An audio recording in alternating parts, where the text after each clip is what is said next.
কাছে না মেডিটেশন করে।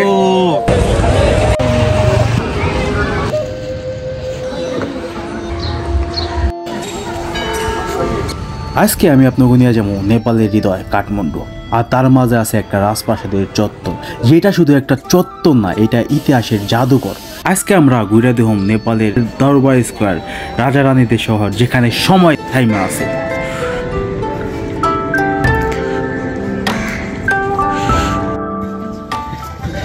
তো আজকে আমাদের নেপালের দ্বিতীয় দিন, আর আমরা আছি হলো নেপালের থামেল নামক একটা এলাকায়। আর এই এলাকাতে দরবার স্কোয়ার নামক একটা জায়গা আছে, মানে খুবই ফেমাস, মানে সবচেয়ে ফেমাস বলা যেতে পারে এই থামেলে। এই জায়গাতে ঘুরতে আসছে, এখানে কতগুলো অনেকগুলো মন্দির আছে, প্লাস কয়েকটা মিউজিয়ামও আছে। এগুলো একটু ঘুরে দেব টুকটাক করে।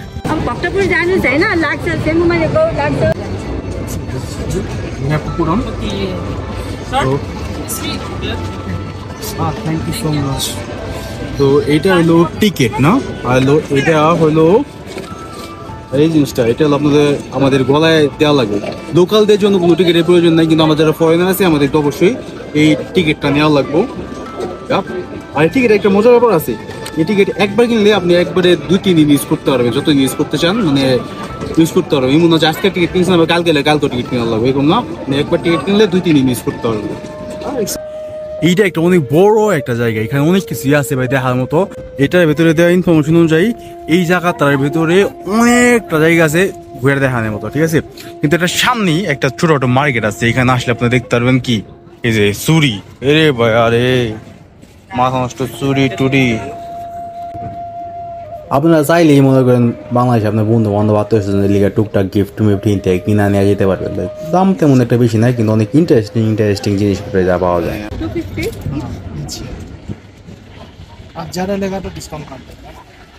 দরবার স্কোয়ারের এই জায়গাটার মধ্যে কমপক্ষে 50টার বেশি মন্দির আছে। এর মধ্যে সবচেয়ে বেশি উল্লেখযোগ্য হইল ভাই জগন্নাথ মন্দির, শিব মন্দির, কুমারী ঘর, কৃষ্ণ মন্দির, আরও অনেক। এত দেবদেবতার নাম তো ভাই আমি জানি না, তাই বুঝতে পারি না, কিন্তু অনেক বেশি ইন্টারেস্টিং একটা জায়গা।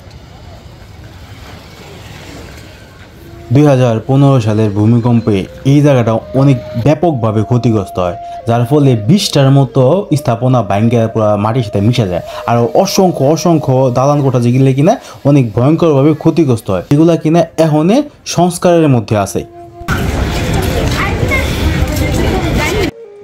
আমরা ছোটবেলা থেকেই রাজসিংহাসন অনেক দেখেছি, বাংলা সিনেমা, ইন্ডিয়ান সিনেমা, বিভিন্ন সিনেমাতে, কিন্তু বাস্তবে রাজসিংহাসন কিরকম হয় এটা এই জায়গায় বোঝা যাবো। আপনার দেখাই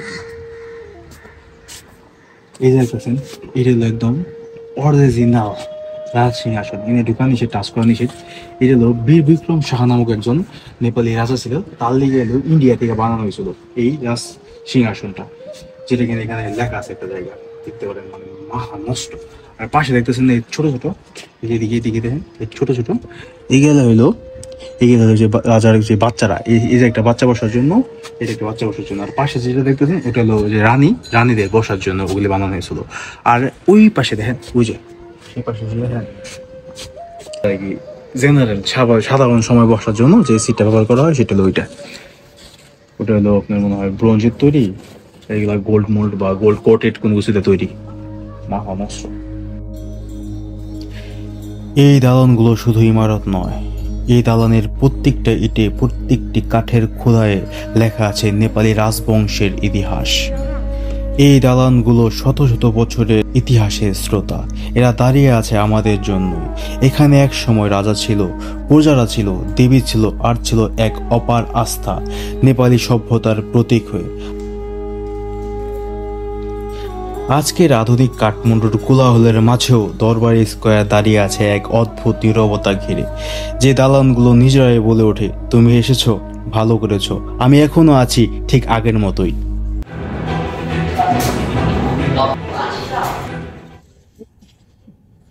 সারাদিন ঘুরতে ঘুরতে এমন একটা অবস্থা গেছে, আমার চেহারা আর পিছে দেয়ালের চেহারা পুরো মিলে গেছে, এক সেম টু সেম, কোনো পার্থক্য বুঝতে পারছে না। এগুলো কতটা ডিটেলসলি করা হয়েছে দেখতে বোঝা পারবেন, যে জাস্ট কাঠের এই জায়গাগুলা এগুলার ভিতর ডিজাইন করা হয়েছে, মানে ডিজাইন ছাড়া মনে হয় কোনো কিছু বাদ রাখে না।